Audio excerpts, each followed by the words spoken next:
특히 청년층에 대한 고용 이슈가 불거지는 데이터가 나중에 나오면 처음엔 인플레, 그 다음에 고용 데이터로 인해서 경기가 위축되는 걸 보기 때문에 금리 인상을 했다가도 금리 인상의 지속성이지 않고 다시 금리 인하 사이클로 갈 수 있는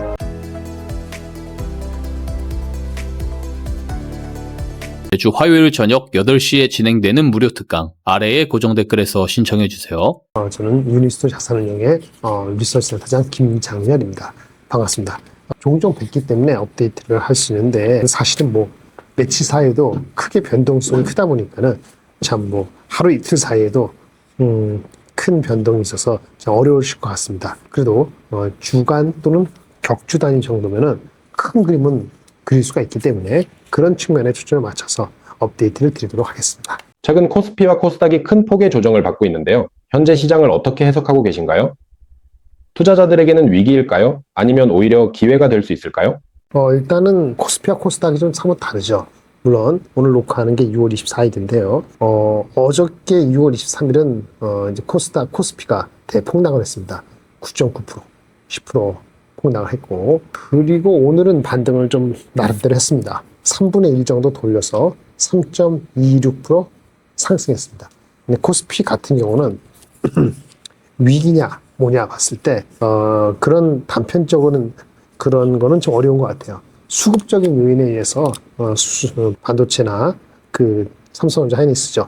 많이 빠졌기 때문에 어느 정도 9.9% 빠진 거고, 오늘은 반대로 무려 삼성전자가 9% 올랐습니다. 물론 특별히 그 자사주 매입이라는 큰 호재가 5% 플러스 되는 호재가 나왔기 때문에 그렇고요. 그래서 코스피는 수급적인 측면이 가장 큽니다. 그리고 코스닥은 구조적인 측면의 이슈이기 때문에 달리 보셔야 될 것 같습니다.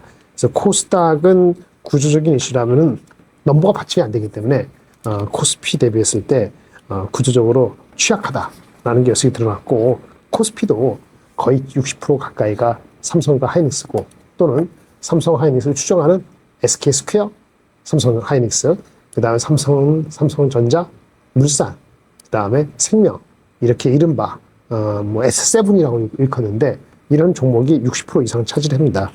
그래서 이 종목들을 보면은 그동안 많이 올랐어요. 많이 올랐는데 수급 측면에서 최근 요 며칠 사이에 특히 어저께 미국발로 해가지고 6월 말이 보통 리밸런싱이 많이 됩니다. 리밸런싱 하면은 중간중간에 또 반기 또는 분기별로 주식의 비중이 원래 당초 잡은 것보다 많이 올라왔을 경우에 자동적인 기계적인 매매 성격의 주식을 줄이는 겁니다.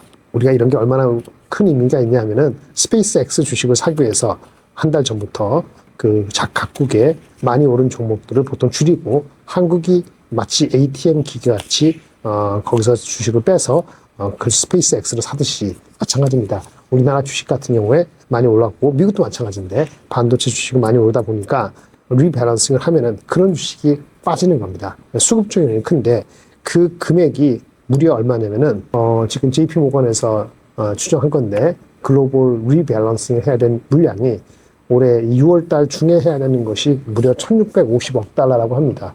1650억 달러면 한 220조 정도가 되고요.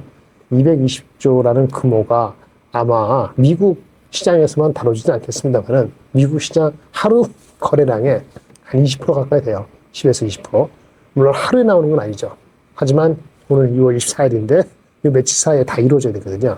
그러니까 임팩트가 뭐 며칠 정도는 있다고 봐야 되는 거고, 그것이 오늘 녹화하는 이전 6월 23일 뭐 이런 식으로 미국에서 수급에 부정적인 영향을 미친 겁니다. 한국도 마찬가지죠. 한마디로 글로벌 리밸런싱 자금이 6월달 집행된다. 이것이 가장 컸던 거기 때문에 펀더멘털이냐 아니냐 봤을 때 이것은 펀더멘털이라기보다는 수급적인 요인이 큰 거죠. 하지만 수급 요인이 크기 때문에 당연히 마이너스 영향을 받는 겁니다.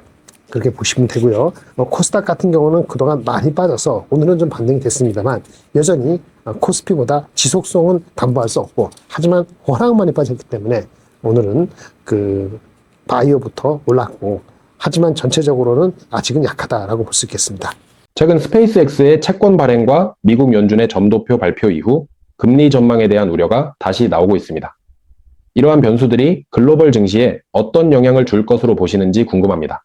네, 스페이스X는 그 상장을 하고 웬 또 200몇 불 채권 발행이냐 하는데 지금 우리 미국의 금리가 올라갈 수도 있다는 가능성을 본다면 당연히 오르기 전에 차환 발행해서 높은 이자를 발행했던 채권을 차환을 하는 게 맞죠. 그러면 어떻게 보면은 회사를 운영하는 측면에서는 당연한 겁니다. 이거를 두 가지로 볼 수 있죠. 아, 금리가 인상되는구나. 그래서 미국 기업들이 채권 발행을 서두르는구나. 채권 발행을 안 하고 유증을 할 수 있으면 유증을 하는구나. 자금 조달을 하는구나. 누가 했어요? 6월 초에? 예, 알파벳. 가장 안전하고 가장 AI에서 풀스택 모든 걸 갖추고 있다는 알파벳도 800억 달러 이상의 유증을 했습니다. 자금 조달한 거죠.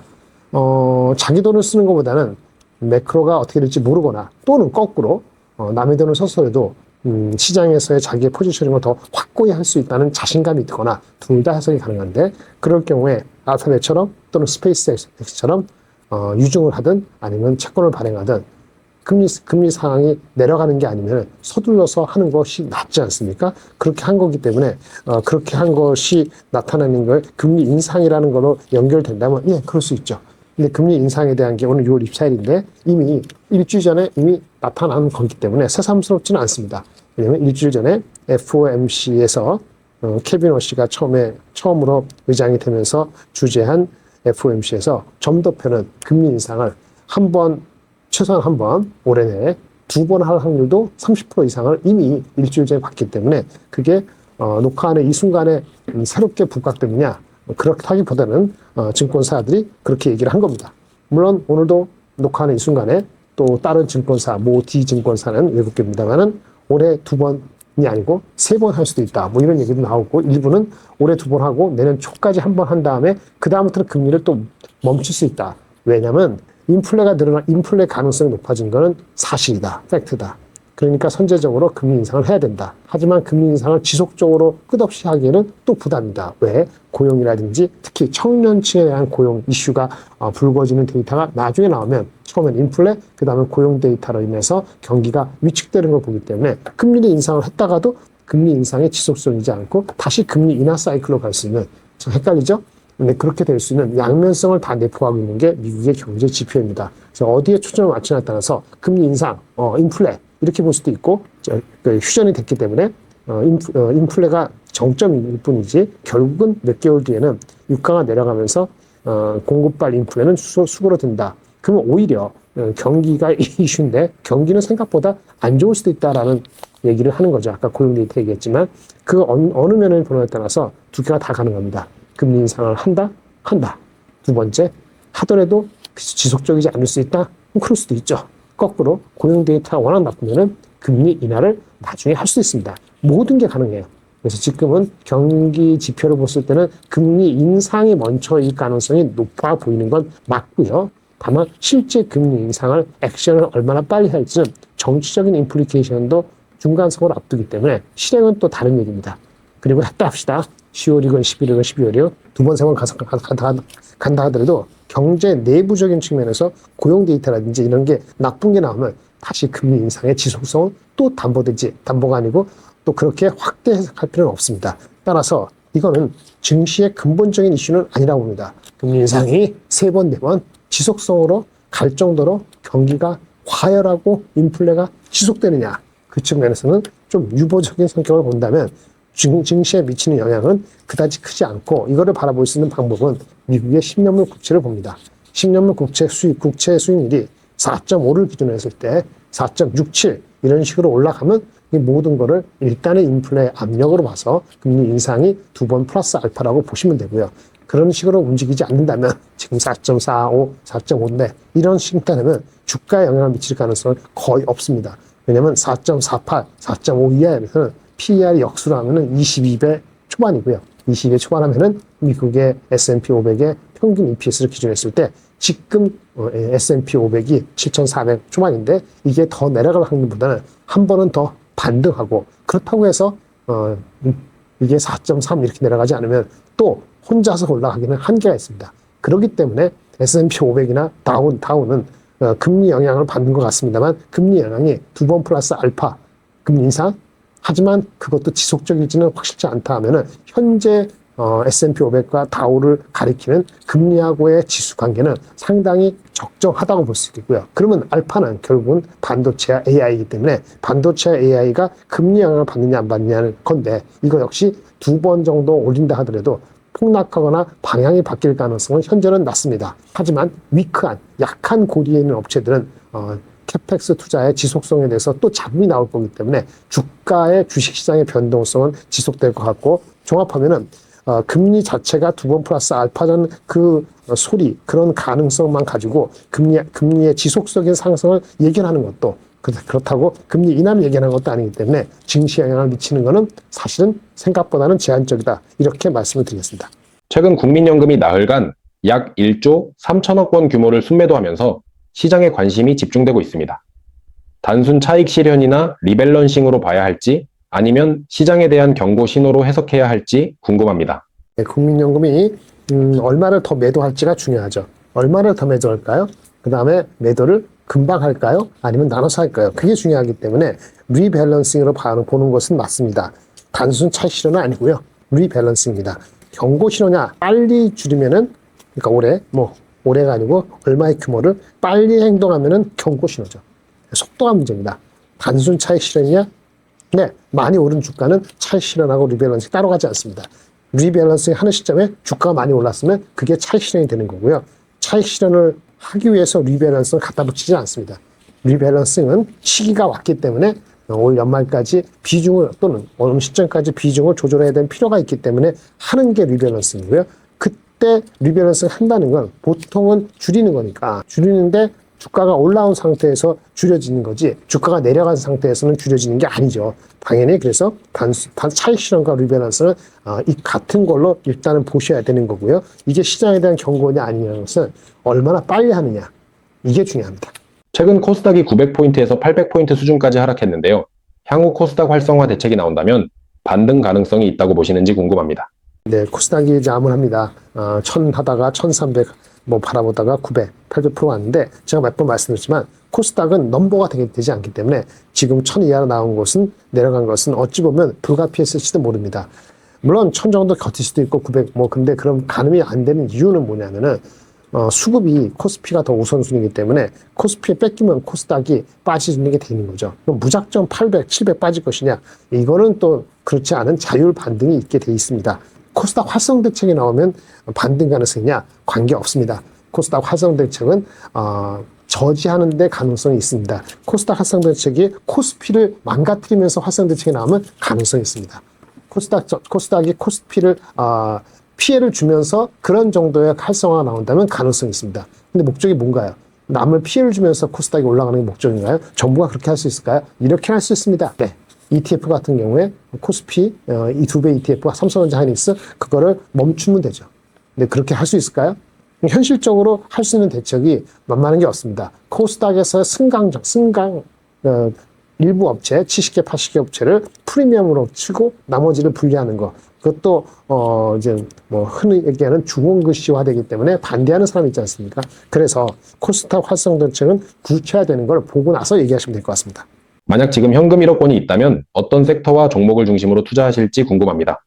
주식을 이미 갖고 계신 분하고 하나도 없는 분하고 다를 것 같아요. 1억이 항상 질문은 똑같은데 이미 지금 주식이 제로입니까?